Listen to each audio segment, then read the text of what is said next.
and I just listened to Taria, who's a motivational rapper, and she's like amazing. She really inspired me and encouraged me, like deep down in the depths of my soul, my being.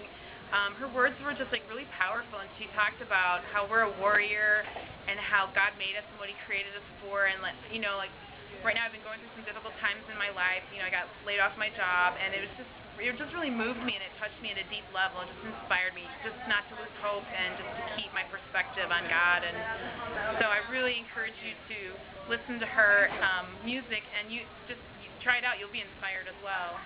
Amen. Thank you, Marianne. Did you want me?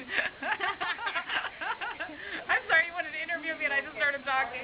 Thank you so much, Marianne. I really appreciate that. That was so beautiful, and I'm just honored that God wanted to use me to do something so awesome. So thank you so much for your support. You're welcome. And I can't wait to see you again. Hope you get up the next concert.